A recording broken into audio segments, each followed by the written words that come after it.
जय हिंद दोस्तों। आज हम देखने जा रहे हैं मांग और पूर्ति का नियम।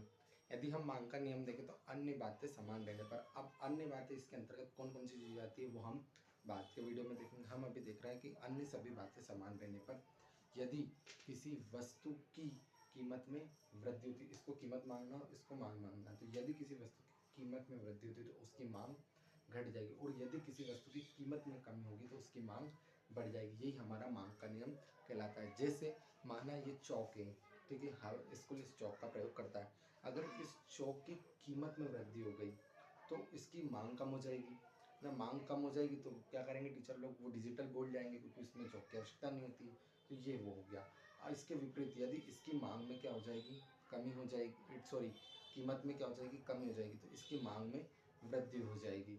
ठीक है, तो ये होता है हमारा मांग का नियम। अगला हम बात कर रहे हैं पूर्ति का नियम। यदि किसी वस्तु की पूर्ति अधिक हो जाती है, इसको हम पूर्ति मांग रहे हैं, इसको हम कीमत मांग रहे हैं। यदि किसी वस्तु की पूर्ति अधिक हो जाती है तो उसकी कीमत क्या हो जाएगी, घट जाएगी। और इसके विपरीत यदि किसी वस्तु की पूर्ति जो है वो कम हो जाएगी तो कीमत क्या हो जाएगी, बढ़ जाएगी।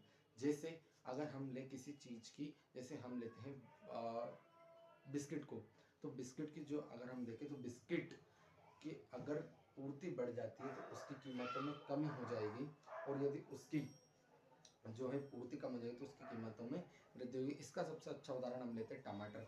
जब टमाटर अधिक हो गए थे तो उसकी जो है कीमत में क्या हो गई थी, कमी हो गई थी, और जैसे टमाटर की क्या हुई, पूर्ति कम हुई तो उसकी कीमत में वृद्धि हो गई। सबसे अच्छा उदाहरण हम उसका लेते हैं। इसी को मैंने डायग्राम के माध्यम से बताया कि कीमत में अगर वृद्धि होगी तो मांग में कमी होगी, और यदि कीमत में कमी होगी तो मांग में वृद्धि होगी। ठीक उसी प्रकार पूर्ति, यदि पूर्ति में वृद्धि होगी तो कीमत में कमी होगी, और यदि पूर्ति में कमी होगी तो कीमत में वृद्धि होगी। हम इस चीज़ का भी फ्लो चार्ट के रूप में हम प्रयोग कर सकते हैं।